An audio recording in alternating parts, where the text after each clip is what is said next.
Welcome to the channel. I'm David Poe. I've taken a hiatus for a while from the YouTube videos, so I'm back at it again.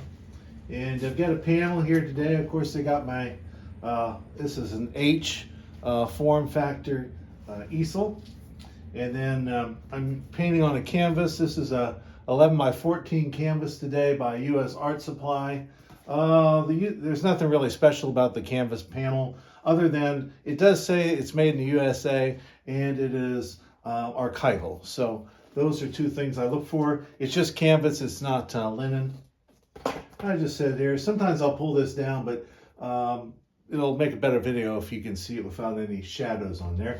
And then sometimes I'll stick this grayscale value finder. You can see it in the video. It's up here on the top of the easel today, just to look at my values if I need that. Let me see, maybe I can put this down so you can see a little bit better. That won't, there we go. Yeah, that might pop off, but anyway, there we have it. I'm using traditional oils today, and we just need 3 colors, just your primaries. So we got alizarin crimson, we've got cad yellow, and then we've got French ultramarine blue and titanium white. The particular brand doesn't really matter. It's important to get these colors, and of course these colors will vary according to different brands. So if you absolutely have to know what I'm using something rather cheap, and I'm finding that it's working pretty good for me. And there's the brand, Georgina Oil. Alizarin crimson then, like I said. And they make what's called just a cadmium yellow. So that's kind of convenient. It's kind of right between a cad yellow lemon and a cad yellow light. So keep that in mind as you look at other brands. Most brands you'll want a cad light. If it's Winston or something like that, look for the cad yellow pale. All right. And then the French ultramarine. And then for the white, it's titanium white. And one of the reasons I use this brand is that it's very cheap. This is 225 milliliters. I think that's right. Yes. And it was only like, I want to say $14 maybe for that much. And then if you want to go outside and do plein air work and you don't want to grab these big tubes, they also have the 37 milliliter small travel tubes, and I think they're only going to cost you $4 or $5 for each of those. So pretty reasonable. Actually, 3. I think it was like $3.50, $4 range for the 37 milliliters. So not bad at all for that. So I also use Gamsol, so that's my solvent today. I'm also using as a medium. This is Liquin. Liquin is the best that I found to really dry quickly. So if you're really looking for something that in 2 days time, if you're painting pretty thin, it will dry, Liquin is really what you need to go with. It does stink. Sometimes I have to make sure that I cover it and keep the fans going in the space so that I don't get a headache or a little dizzy from the smell of it. Or when it's outside, of course, there's no problem with it. So something to keep in mind. So that is my one medium that I use, is just Liquin when I want to make sure it dries fast. Just the 3 tubes of color, titanium white. I've got this palette. I do have a glass palette over here, but so that you can see me actually mixing the colors, as some of you have told me in some of the past videos, I will go ahead and try to do that today. As far as paper towels, you can use whatever brand you want. This is some kind of generic brand here. I've got Viva's usually what I use these days for paper towels, if that's an interest. I do use one palette knife sometimes to mix some colors. The Gamlin's come up with some wonderful palette knives, by the way, and I really enjoy using them. So you may want to check that out. They've got different sizes, different types. If you paint with them, you might want to get a lot of different ones. If you don't, you might want to stick with like a diamond shape like this, so you can get some hard edges. And if you wanted to paint with them, otherwise, doesn't really matter. Pick out whatever kind of size you want. if you're just going to be mixing on a palette. Today, because I'm using the palette, I probably won't be using this at all. I'll just mix my colors right on here for you to see. And let's see, so let's get started. I know I said I was going to get started and I keep talking. But so I've got my panel here. I don't have a reference photo that I'm going to use today. I'm just going to imagine a landscape that I've seen in recent weeks and put a little sketch on my panel and see where that gets me going in terms of my own imagination, intuition, if you will. So what I tend to do is I'll mix all three colors together. So I'll put that right here so you can see that.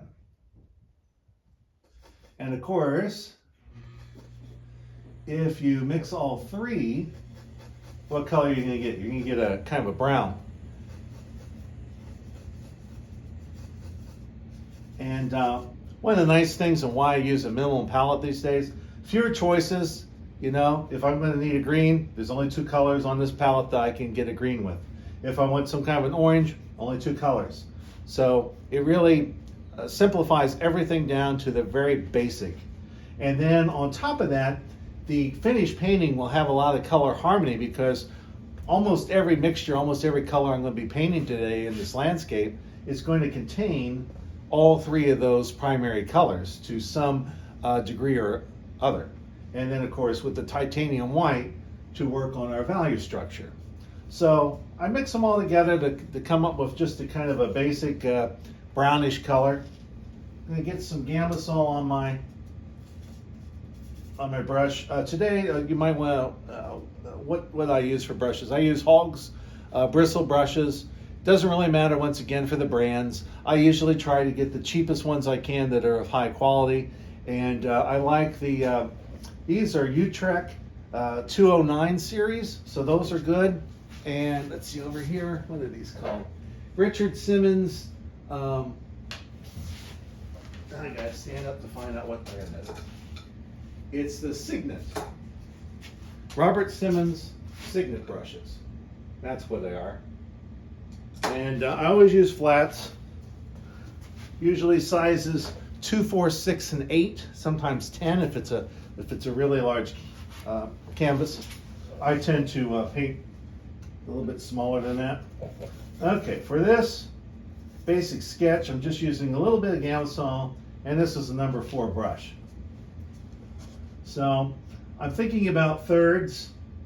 I want to make sure that I don't cut the canvas in half.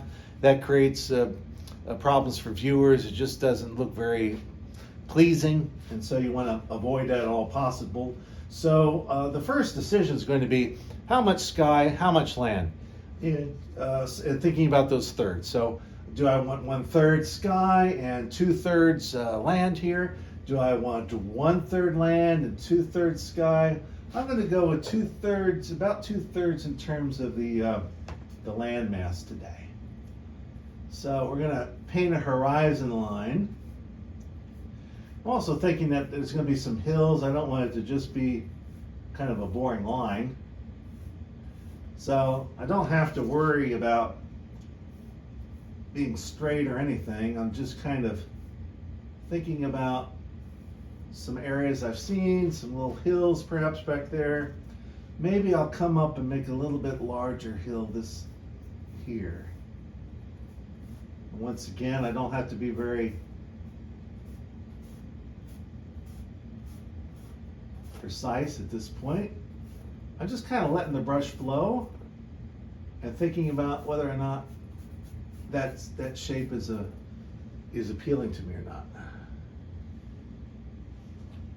Also thinking about how am I going to bring the viewer in here. I think we're going to have a little bit of a road.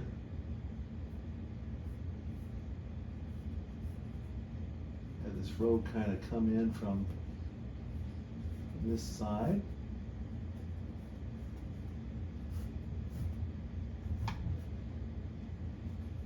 So from up here, got my road in there. You can always step back and analyze and see if that's a pleasing spot at this point. That's not right in the center, it's actually off center, I do believe. Yes. So that's good. And I think I'll put a couple of trees on either side of this road. So once again, a little bit of Gamsol. I'm going to sketch in a little bit of a tree figure. I'm thinking more about it. It's always good, I think, to have something going off the canvas. And I will, I can play around more with this shape later on.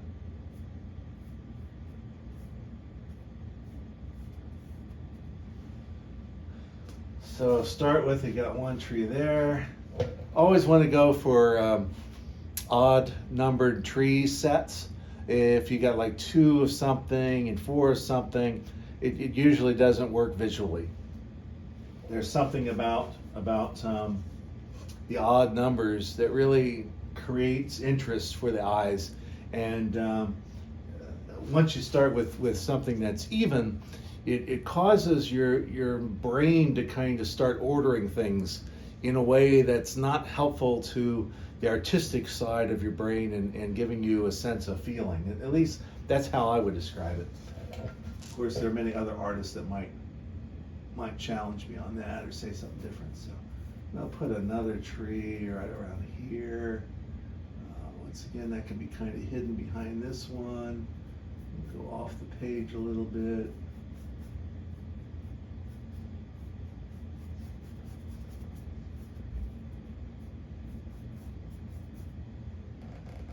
And for the third tree, or it could be a bush, I think I'll put one kind of back in this area. Give a suggestion that there's another tree back here.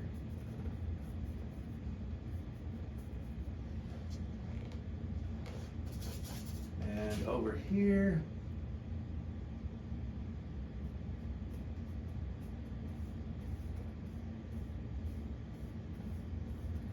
put one. This is going to be a little bit more distant, so I don't want it to be too large, I guess.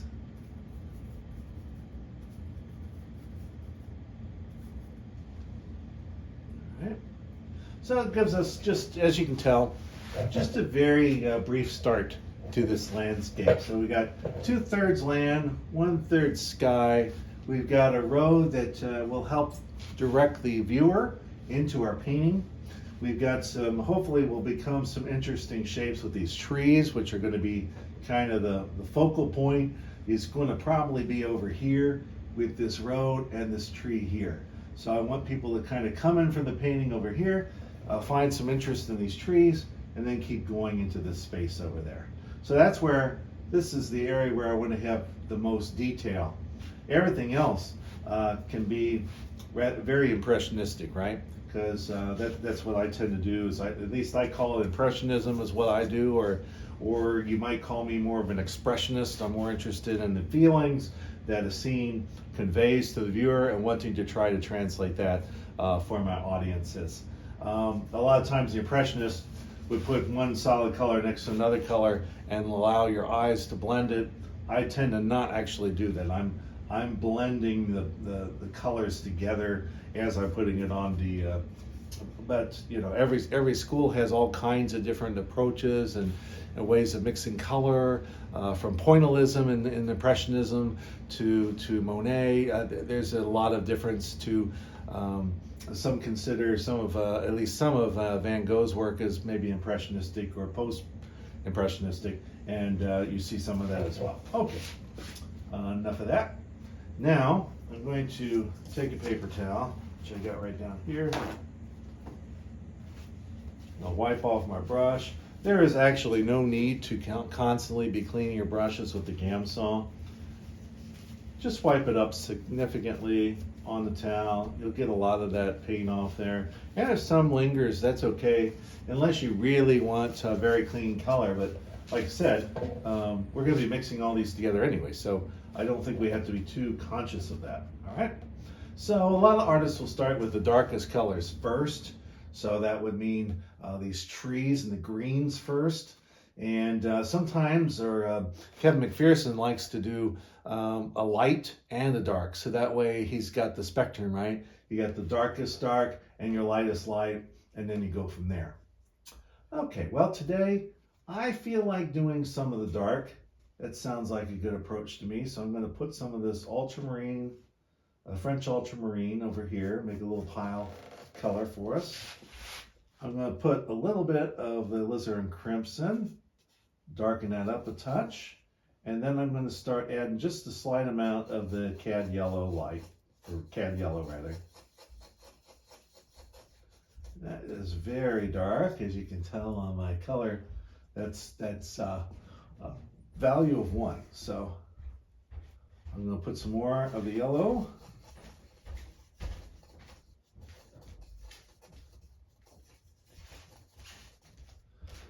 That's certainly green, but it's almost a fake green. So I'm going to put a little bit more of the alizarin crimson, just a little bit, to muddy that up a little bit. Maybe I'll take some of the brown I made and put that in there too.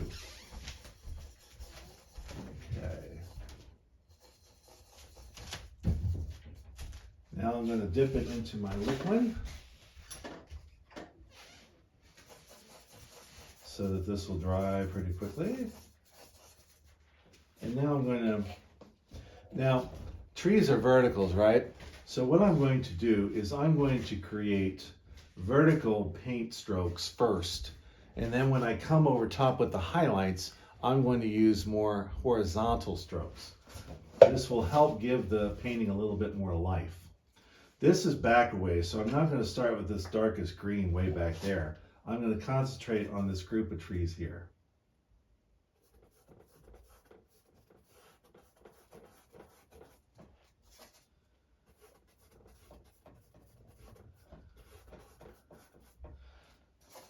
And I may leave a little bit of that sketch kind of visible there, which is fine.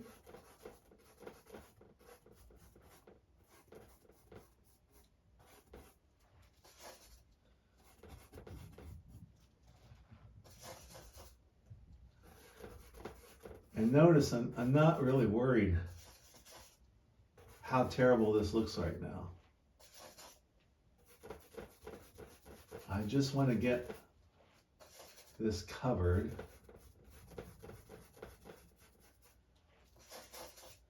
with my biggest shapes.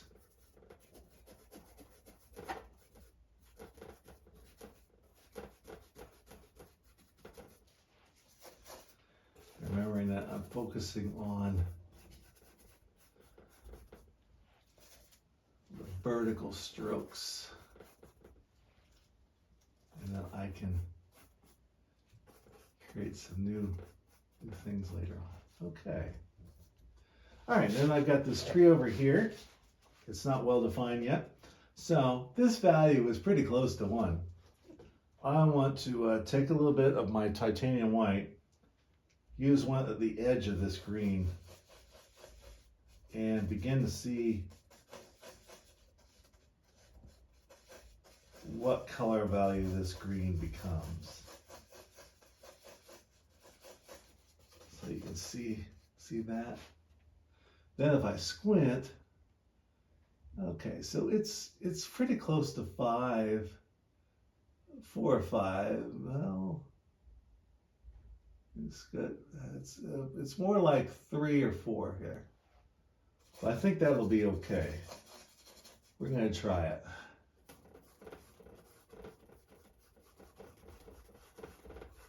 Once again, dip it in my liquid a little bit so it'll dry pretty quick here.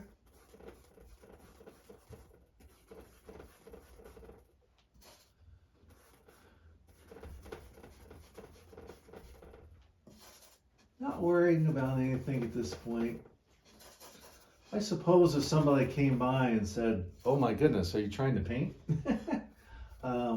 In some of the other videos, the earlier videos, you may have seen me address that issue before. In simply saying that you have to learn to paint ugly and not worry about making it look great at first, because you're not going to do this tree in its entirety, and then we'll do a little bit of this road until it's perfect, and then we'll move and do. No, you want to be painting all over the place, but with the idea that the paint is going to develop over time and layer upon layer of paint. So even if we do this alla prima, which we are going to shoot for today, which means all at once, we're going to paint this all at once, one sitting, and we're done, is that if you go very thin, like I'm painting here very thin, we can go over top with thicker paint and still get the same kind of effects. And by using some liquid, now I'm not using a ton of liquid at this point because the paint is so thin, but in the subsequent layers, I can put a little bit more of that's our oil, right? And so it's coming over the top of it, and that will also help it to adhere to the other layers. Okay, so I've got these two shapes in there. I'll put this down for a second, clean off my brush. The next darkest color is going to be the, now this mountain is sitting back, so it's actually going to be a little bit lighter than all this foreground of the grasses. So the grasses, and they're also closer to us, are going to be the second darkest. So they can't be as dark as that. And so that's why we did this dark first, so that we know that that has to be lighter. And this has to be a little darker than that, but not quite as dark as this. So on our value scale, we're shooting for kind of in here. All right, so once again, I cleaned it off, but not entirely. We're gonna make another green, only two choices, ultramarine, and then the cad yellow. I'm gonna make this, color value is gonna be very close to that, but the hue type of green needs to be a little lighter because it's reflecting more of the sun. Little bit of the alizarin crimson in there. Sorry, I sometimes hold this down so I can see it, and I totally forget that you are watching the video. Okay, so I'll take the edge of that, some more cad yellow light.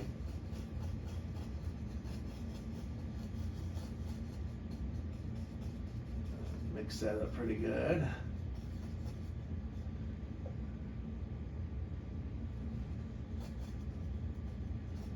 I think that's pretty good. And then I'll add some white to it as we go back into this section here. But up front, I need a little bit more of a darker green. So now this is a horizontal plane, your grasses.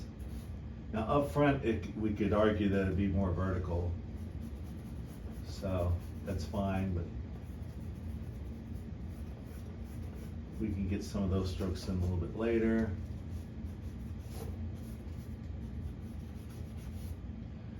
Once again, a bit of liquid and a little bit of Gamsol.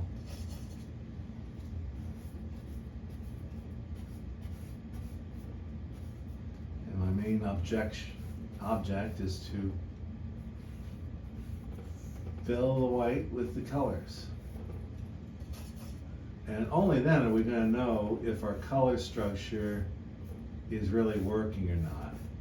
And then we make adjustments from that point on.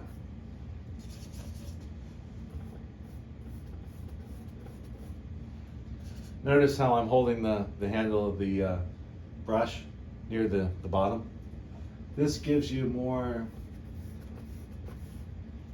randomness in strokes. So it's much different than going up there like a pencil. So always practice.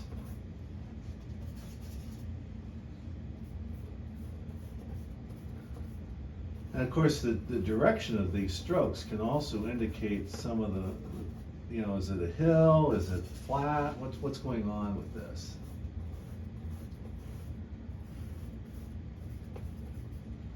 So I'm sort of thinking about that as I add these strokes to it.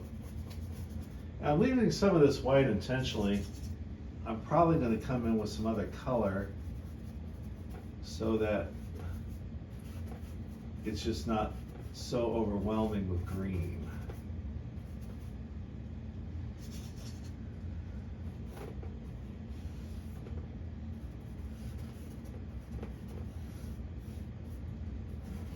Okay, so now we're getting closer to more of a back. So now I'm going to add some titanium white to this mixture. There we go.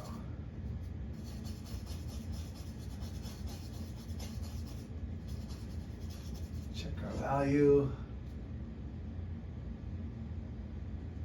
I'd say it's a 4 or 3 maybe. And close to that. So I'm comfortable using this.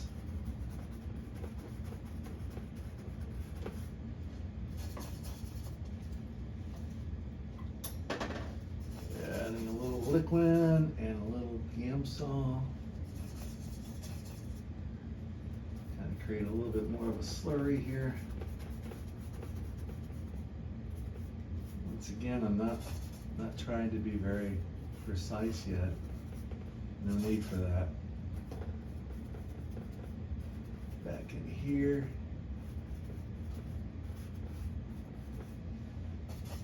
Maybe a little bit lighter.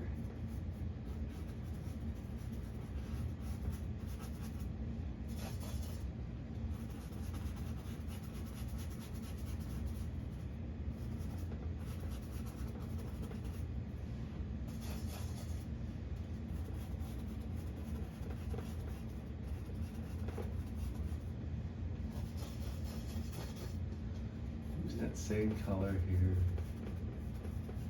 And it's fun.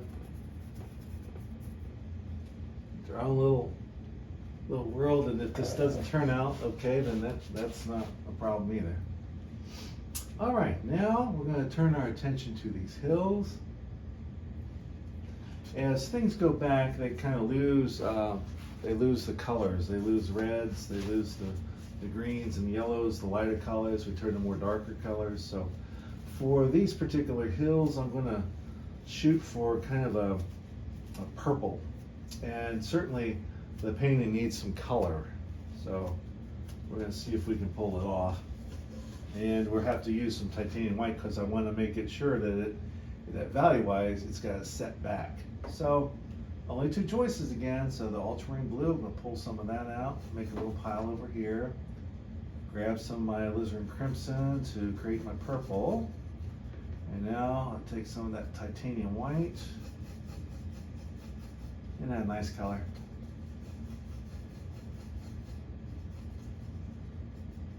Way too bold though. So I'm going to add a bunch of titanium white. I want to really push that hill back.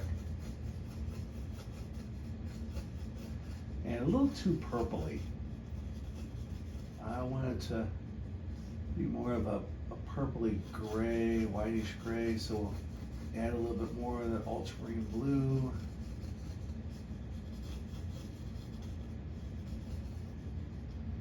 Now a bunch more of that titanium white. There we go. This is more what I'm looking for. Is this kind of grayish purple that's similar to that. Should work out pretty good. So let's go ahead and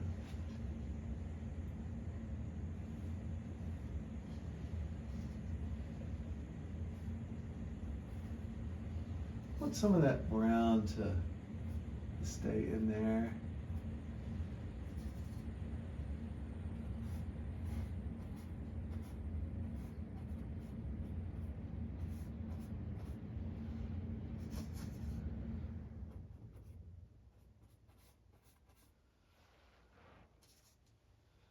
This is also part of that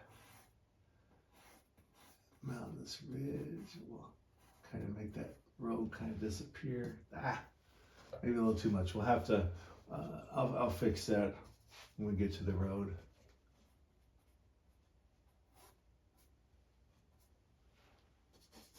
And some of that we're gonna, just a few little touches in between those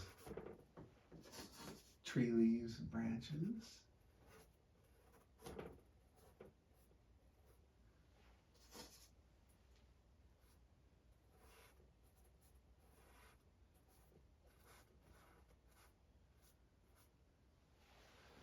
There we go. And we want to watch, make sure we don't have any too hard edges there. I want to bring this color on through to where they might be inside these branches, if you can kind of see through there.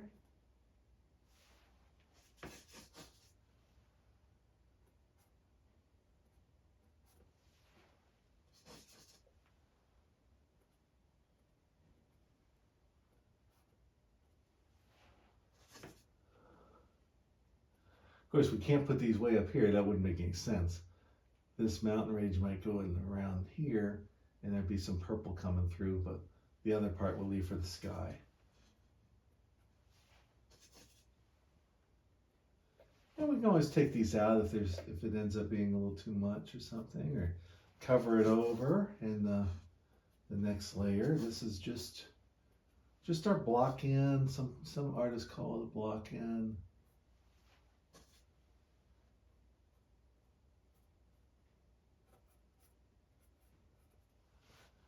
Go, maybe a little blast of it there. Okay, so now we got that in, and our next slide, this would be the road. The road's going to be kind of a brownish color, so we already got a little bit of our brown there, so I've already taken, so we're going to take a little bit of our yellow, we're going to put that in there, take a little bit of our alizarin crimson, stick that in this mixture. Nice orange color emerges. Going to use a little bit of ultramarine blue now, bring it down. Yeah, that kind of turned it a little bit green on me. I'm going to put a little bit more blue in there. And a little bit more red to knock that green out. Now a little bit of that titanium white. See what we get. Ah, there we go. That is a kind of nice brown.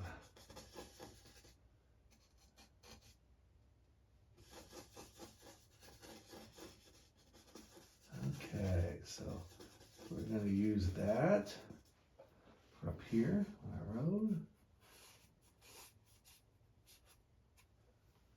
Let's try to get the bottoms.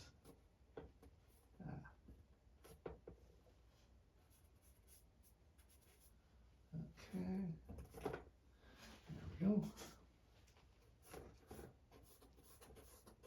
And I want to lead the viewer in this way, so I think it's important. Of course, I gotta get a little bit of liquid in here to get this paint moving, a little bit of Gamsol. I want to emulate that movement with some of these brush strokes. And once again, I don't want that to be perfect. I kind of want it to be sloppy.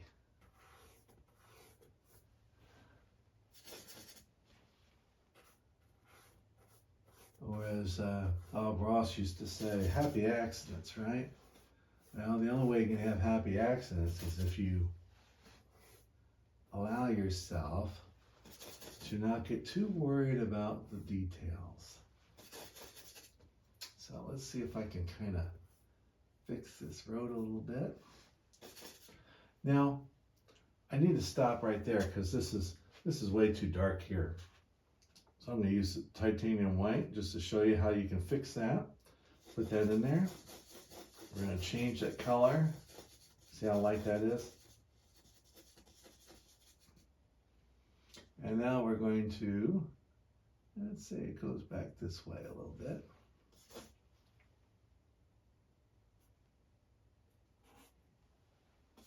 Now I'm going to connect these pieces there.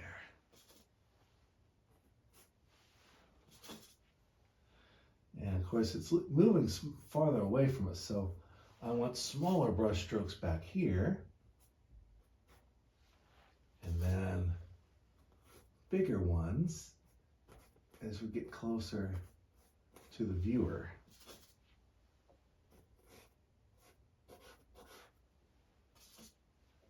And right now I just want to cover up the spaces. I'm going to mix in a little bit of that purple into this.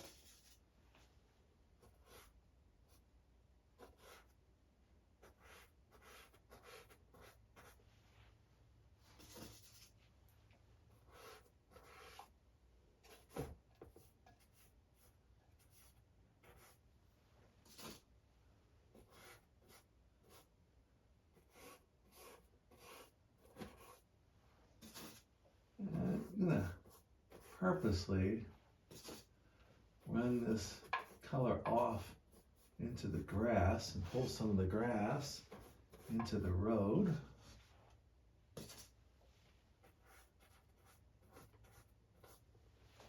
All right, there we go. Still doesn't look like much. We're getting there. Now's a good time to pull that color off of there. Now I got paint all over myself. The only part of the picture that's not complete now is the sky. So we're going to tackle that next. It's going to be the lightest color. And I've already got these purples here, so we'll put a little bit of blue down there. Mix in some titanium white.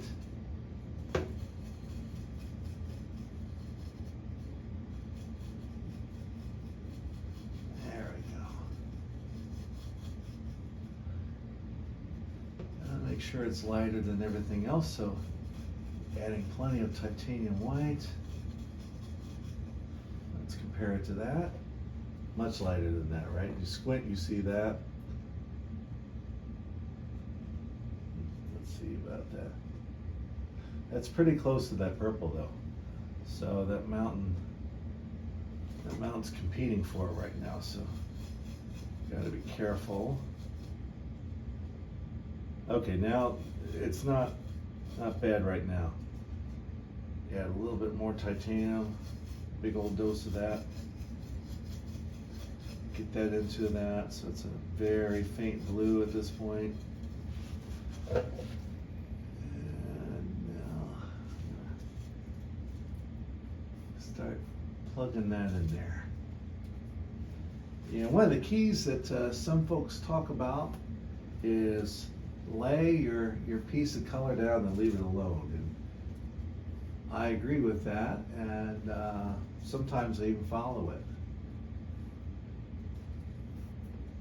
Right? Sometimes we know what we're doing, but sometimes we can't help ourselves. We want to explore, experiment with something else.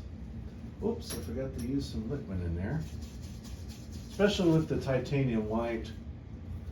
Titanium is the slowest drying paint on my palette, so we want to use some liquid to overcome that.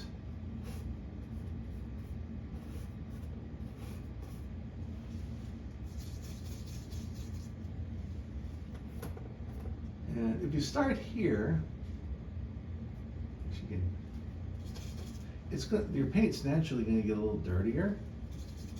And that helps because as we go closer to the top of the sky, we find that our colors do get dirtier. And so even here, I'm putting it in, it's probably too light, but we can darken that. I'll show you how to do that in a few minutes if it's necessary.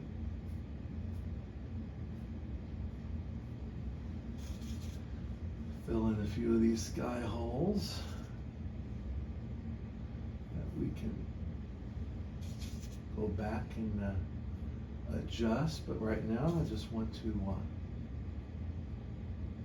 put a few of those in to cover the canvas.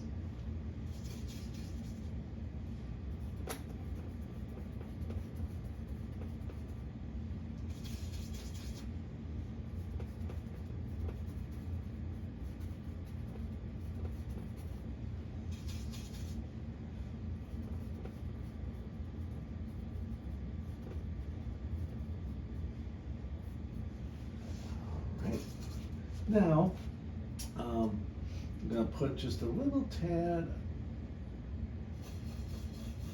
of the French ultramarine in here and darken this up a little bit. The sky gets a little darker as we go up. And usually one side is a little bit lighter than the other depending on where the sun is shining. So, and we want to create a little bit variety in our colors too, right? So this will also help that. Don't be afraid to kind of paint into it and bring those colors out. It's okay. We don't want too much of that, but once again, I wouldn't worry too much about having perfectly clean paint. Not in the underpainting, not in this. More concerned that we get the space covered and that our values are fairly close.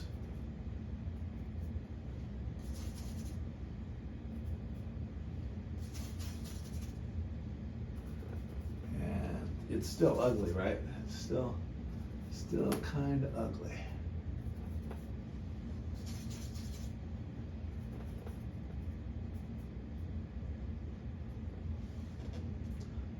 Okay, most of it's covered now.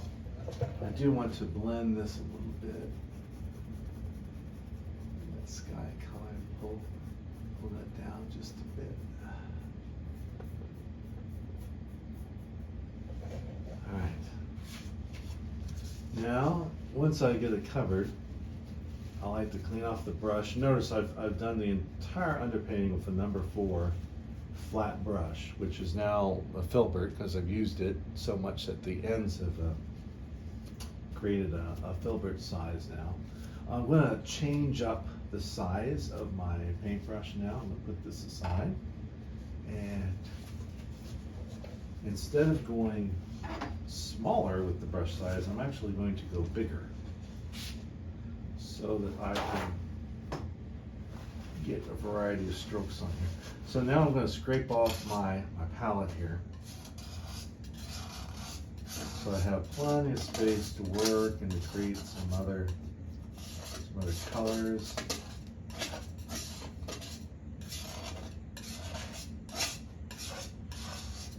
And notice how much color is already in it, and we're just using 3 colors. You can pretty much get any color you want for the primaries. Don't have to buy a bunch of tubes. And I once saw an artist, well, pastel artists have it difficult because they have to travel with all kinds of pastels because you can't really blend a lot with pastels. So sometimes I see artists with hundreds of different colors if they're doing pastels. And then the opposite extreme is the traditional oil painters who come on the site with just 3 or 4 tubes of paint and that's it. But like I said, it's not really how much paint you take out there with you or even in the studio. It's your effectiveness at mixing it. Some artists say if you can't mix the color from the primaries, you're probably not an artist yet. I guess there's some truth in that. All right, so once again, I'm going to start like I did before. And, well, how are we going to do this? I could do it a number of different ways. Sometimes I like to do the subsequent layers starting at the top and working way down. And I think that's what I'm going to do now, is that I'm going to go back in with the trees. I want to get those trees working. So I had a 4 last time. I'm going to move to a 6 for a brush. And I'm going to use a lighter color green. This won't be the highlights yet, but it will be a subtle shift to show what the light is doing. A little bit of the ultramarine blue in with that yellow cat yellow. Now obviously that's a big contrast. we don't want that big of a contrast. So we'll add some more blue.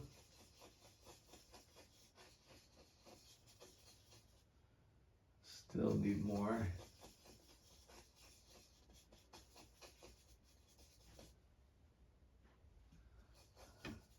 Let's add just a touch of the red in there.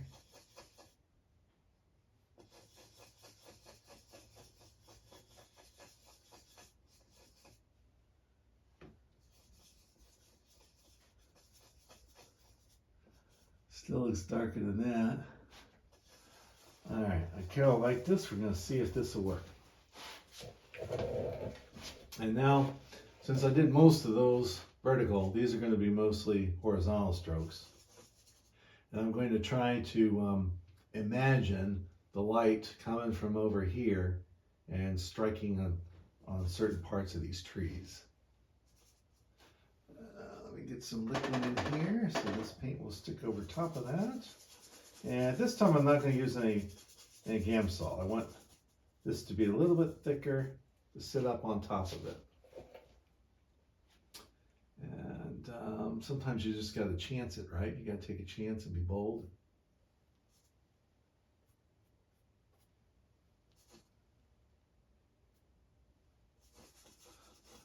Put it down once, leave it alone. Thinking about the fact that there's usually more light towards the top of the trees.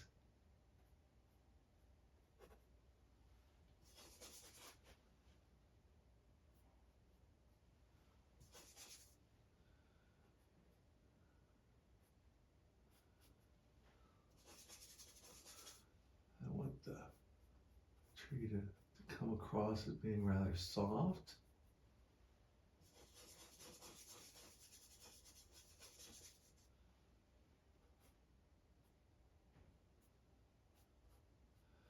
Some of that sky color is mixing with this, but that's okay.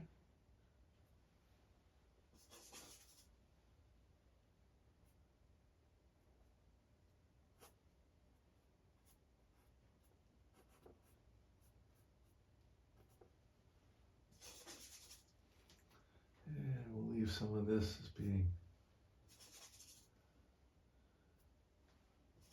the darker.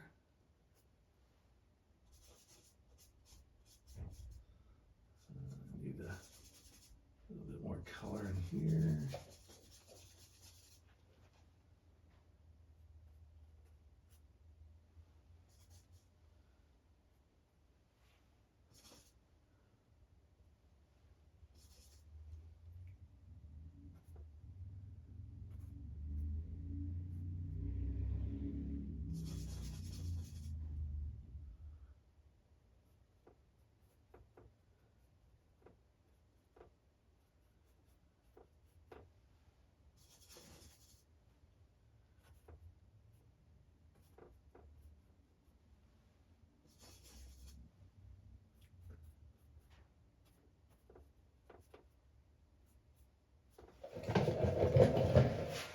Always back away from it to see what you're doing.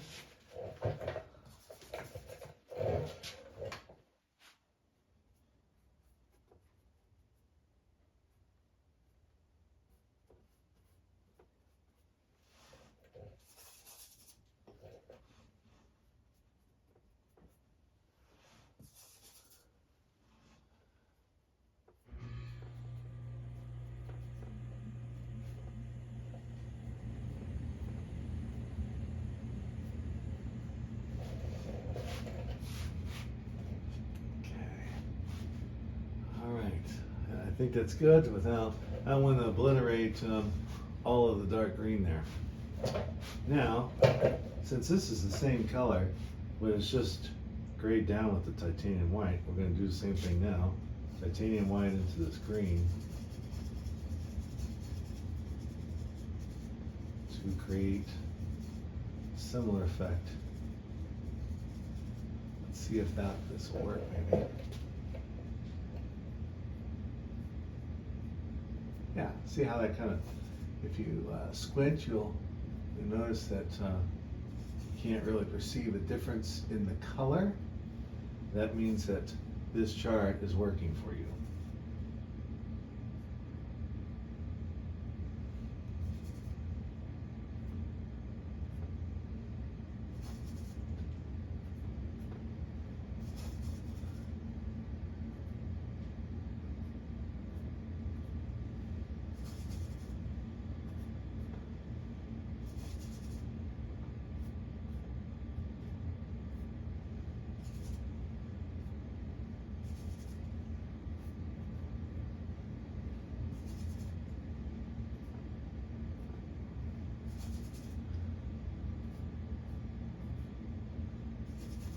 And different size brush is helping to create some different shapes here.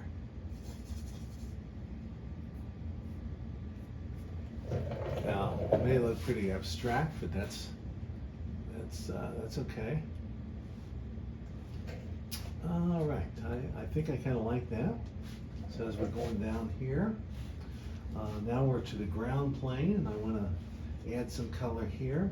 One thing I'm thinking about is that with the secondary colors, we don't have any oranges yet. So we've got some purple, we've got some blue, we've got some green.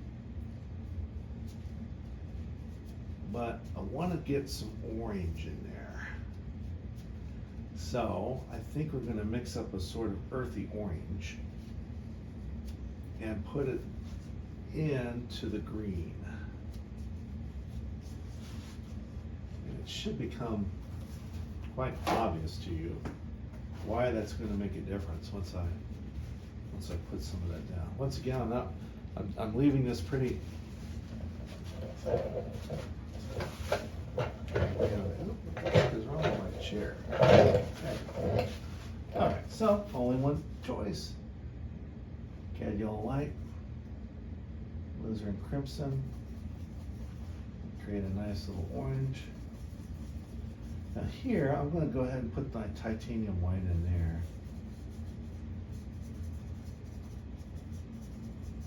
I'm going to mix a little bit more of the ultramarine blue to bring that color down some. I still want it to be orangey, but kind of an earthy orange.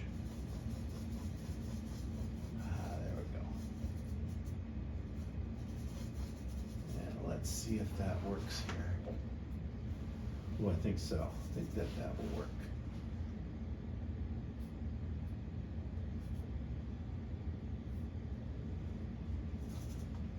So I'm concentrating on areas where I can see white, and then come back in and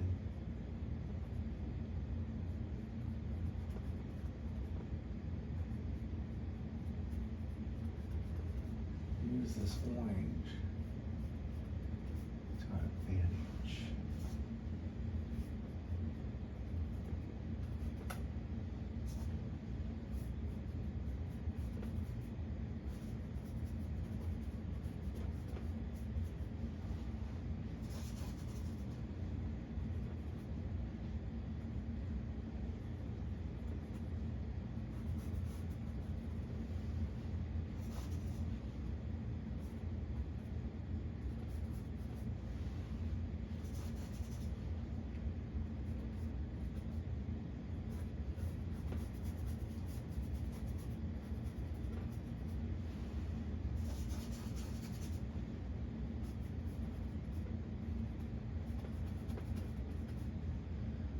Put this color next to the trees.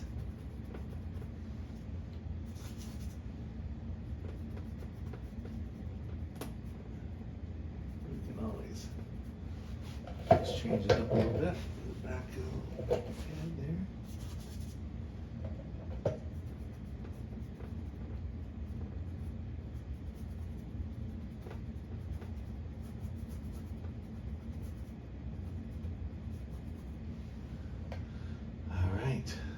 That kind of gets into this middle space. Now we're going to pump up the orange. So we're going to put a little bit of that cad yellow, a little bit of that alizarin crimson.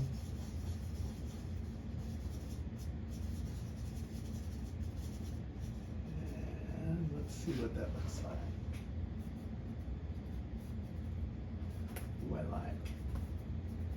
Sometimes if I just like it, I'm just gonna put it down, and then if it doesn't go well, I can just paint right over top of it. Oops, probably time for a little bit of liquid on that.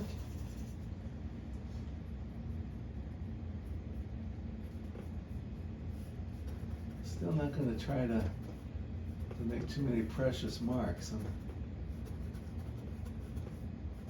Nothing is too precious. And I kind of want some more of this broken color.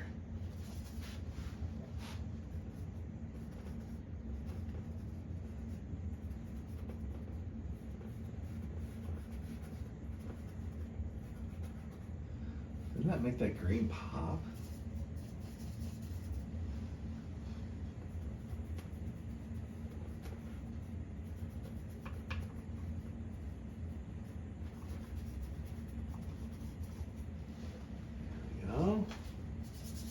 And then our mind, even though this is pretty orange, but our mind turns it into something else. It makes it look like a landscape, even though this is not brown, this is not dirt. But the brain, upon seeing these, does most of the work for us.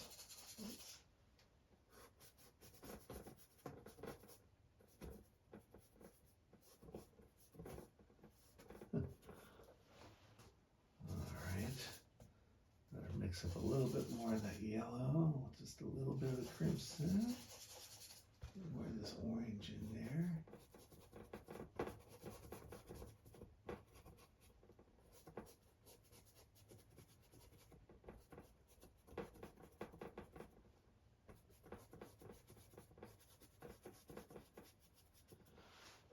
Okay, now we see that all of that's filled in.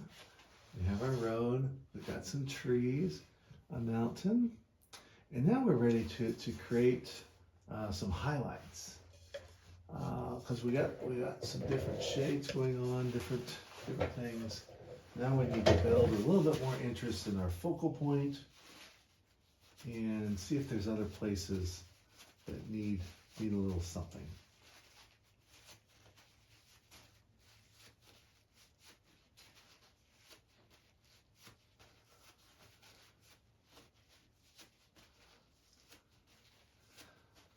So this is the stage where it's also helpful. Go ahead and scrape off the palette and look at the painting and analyze if there's any problem areas. We're looking for patterns, we're looking for value issues, we're looking for any kind of mistakes or anything that just doesn't look all that good.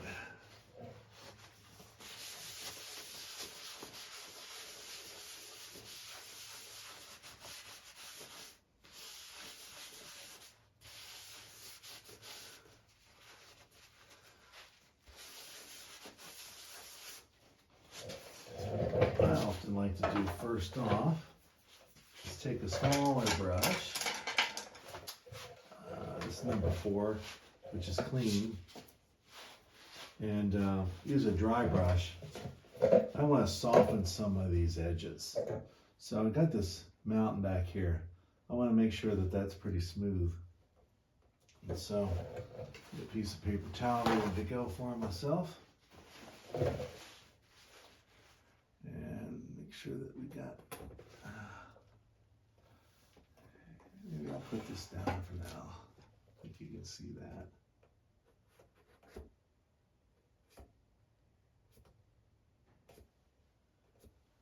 There you go. I don't want you going over that way, so there's nothing of interest there. Now,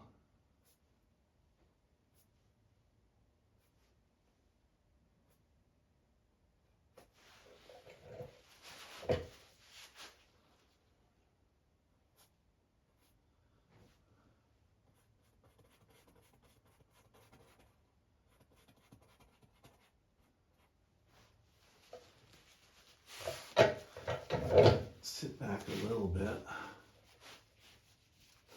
and pull the paint off of the brush.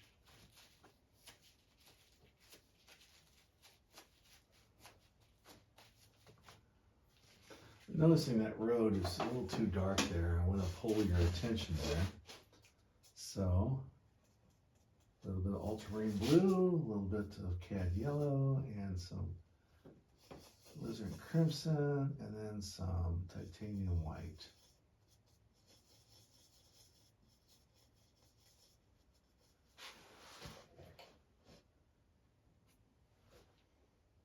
Not light enough yet.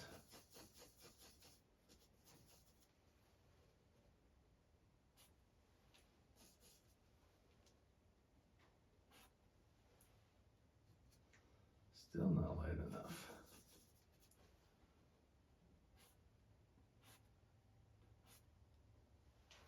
There we go.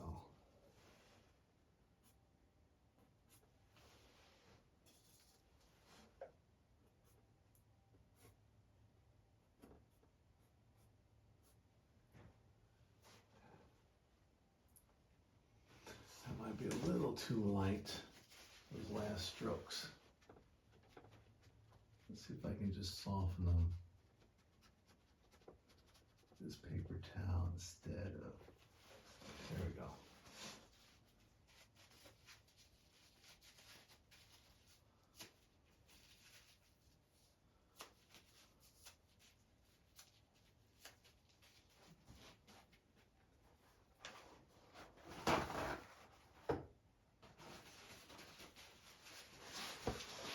Now I'm going to clean this brush off pretty good.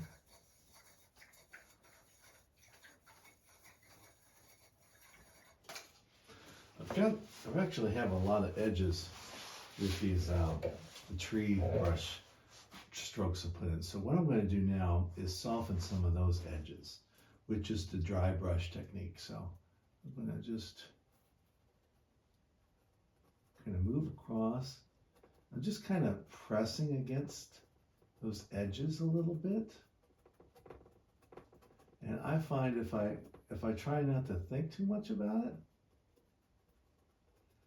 and just let the brush do the work and not have my mind too involved in this process, that it ends up looking pretty realistic rather than seeing too much of the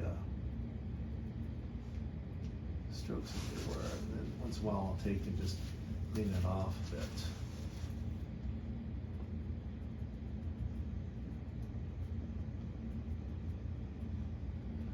Now, I try not to obliterate too much of it, see? That could be equally unattractive.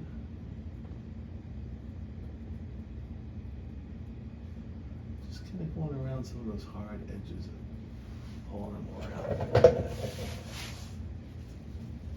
I think I like that better.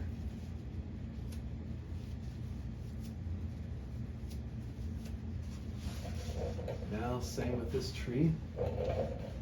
I've wiped off the brush. We'll go around and soften a few of these edges. Just kind of, I'm just tapping the canvas in a random way, moving some of that paint around, allowing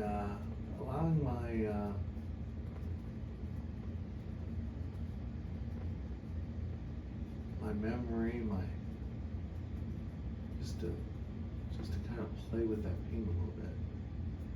Even kind of brushing a few of these out might help.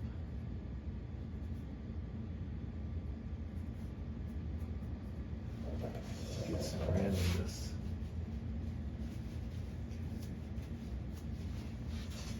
Here. Meant to be soft.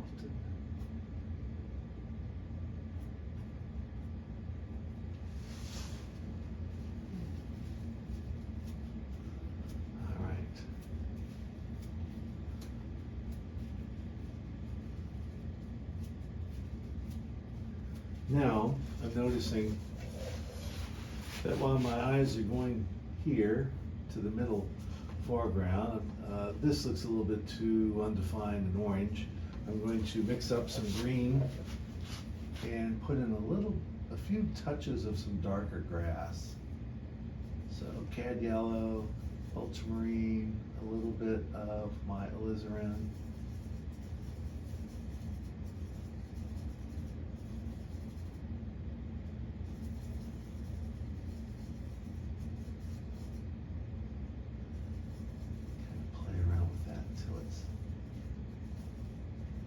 To compete too much with those branches. It's pretty dark.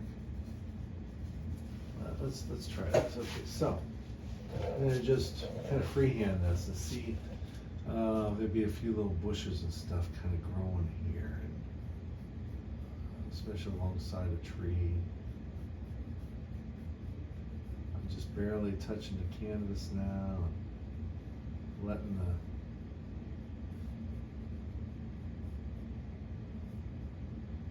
brush kind of do what it wants to do here.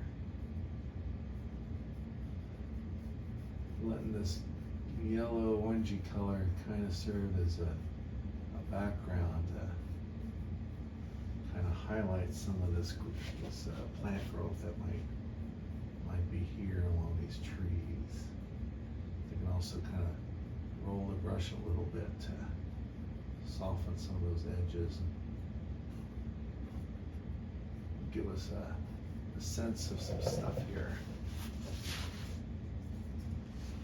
Come back, I'm gonna do some right here.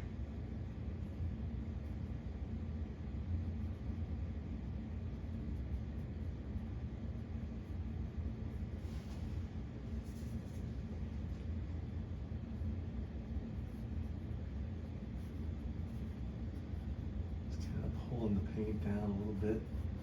Create some bigger grasses. Of course, we have some of this on this side.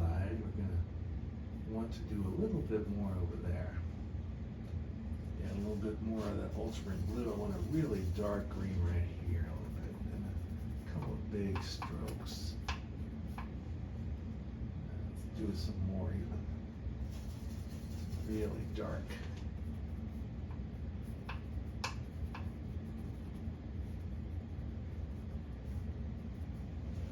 There we go. See how that kind of ties in, leads us in. All right, and then over here, we'll put a little bit more of that. This will become our background for that. There we go.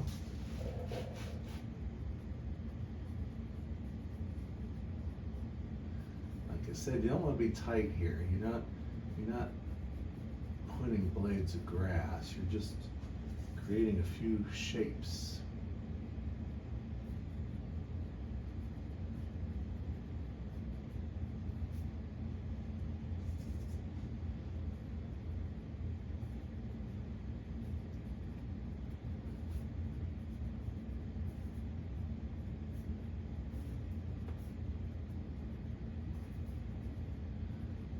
Looks like a field, doesn't it?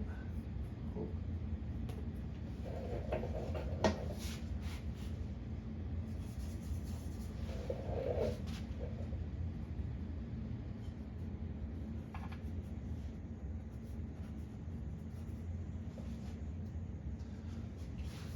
Again, a little bit darker green with some more ultramarine blue here.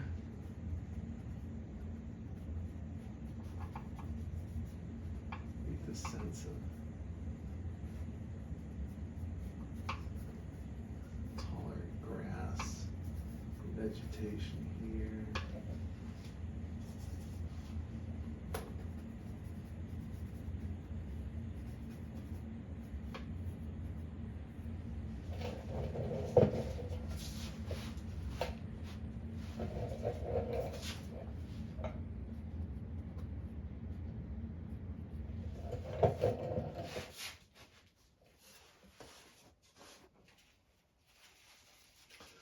Okay, I'm pretty pleased with that. Now, I want to go in and create a little bit more detail with the tree branches, the trunk. So,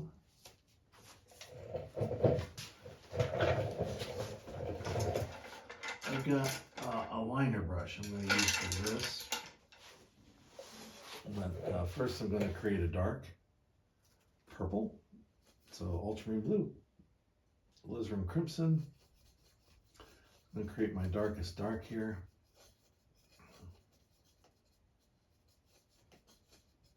And this is really what I would call a dark highlight.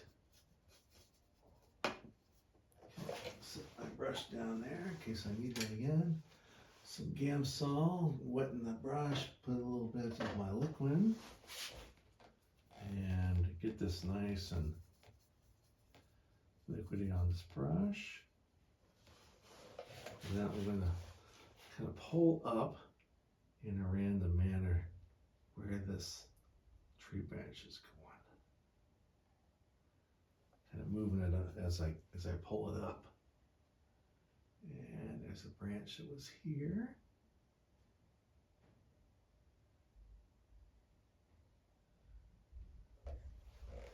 Just kind of let that paint kind of do its thing. And there's, remember our third, so let's see, a little bit more of that liquid.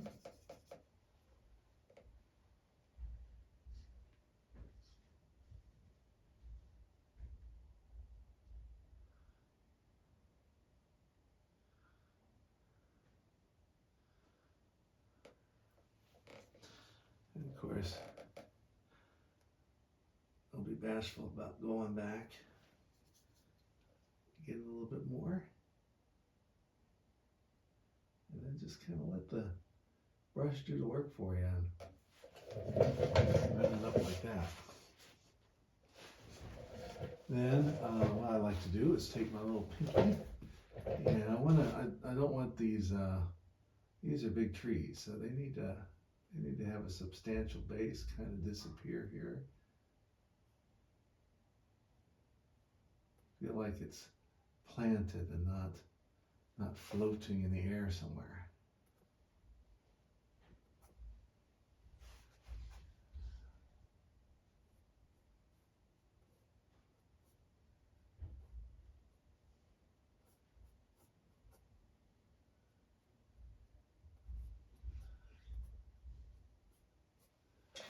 Some of those roots in there.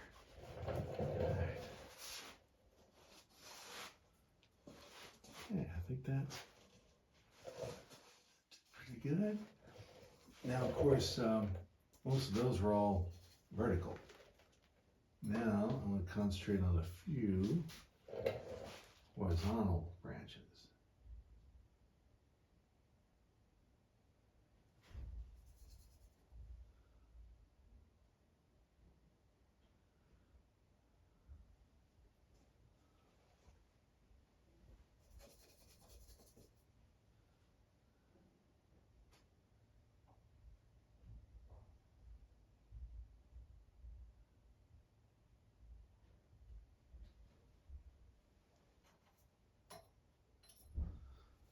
Just mixing in a little bit of the Gamsol as well as the liquid.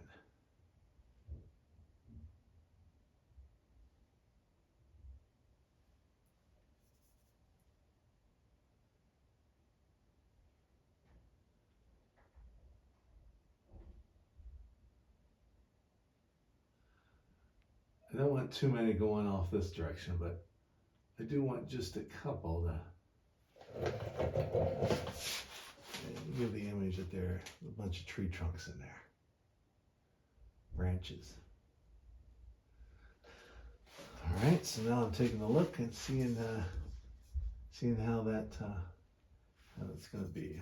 Now I'm going to take just a little bit of that ultramarine, the titanium white. I'm going to turn this purple into a lesser tone like I did here. And then we're going to place this branch.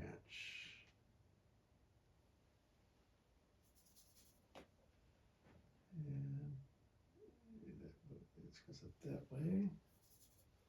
Doesn't that look beautiful?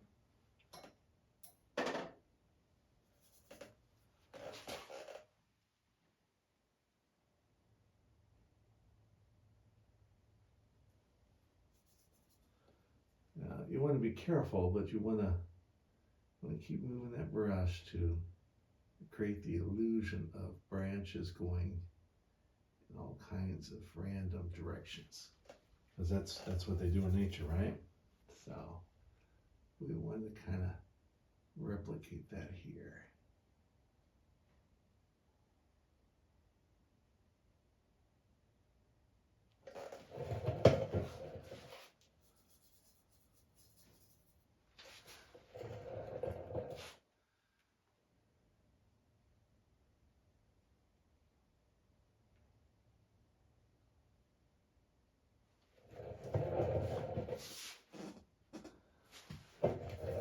Once again, I'm going to connect this to the earth.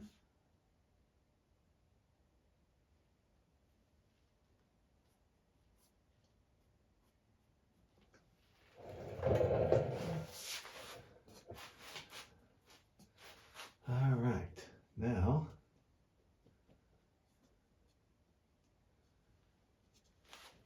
it's a good little study, I think. It may not be the best. Put a couple of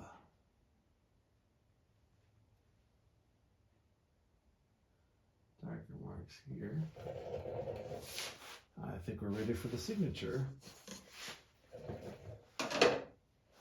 And that's the important thing to approach all these, is with the realization that it can just be a study. It doesn't have to, or playing of paint. You don't have to worry about trying to come up with a highly finished painting. It is sometimes very relaxing just to do what we've been doing. Okay. And for this part, I've got this little rubber tool.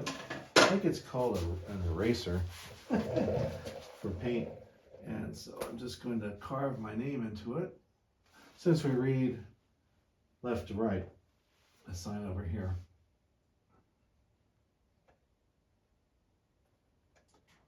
And usually the paint is still wet enough, unless it's outside.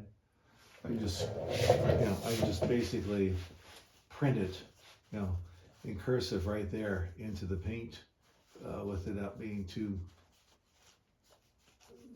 difficult or bad. So there we go. A simple little painting today of some trees and a road and a little bit of a hill or mountain in the background. Once again, you've been watching David Poe and my painting channel. So if you stuck to me this far, then please subscribe to the channel. That will certainly help me out as I try to get going again with, I'm hoping that I can get some new videos out to you, just like today. Whether the painting turns out or not, I'm going to have this camera running so we can record it together. And maybe this is helpful to you as you're learning to paint. A lot of professional videos are out there, and there's nothing wrong with checking some of those out as well. But sometimes it's good to maybe look at an artist who has not been painting as long as some of those professionals, so that you can pick up on a few things a little bit easier than perhaps some other methods. All right, well, thank you so much for watching, and I will see you in the next video.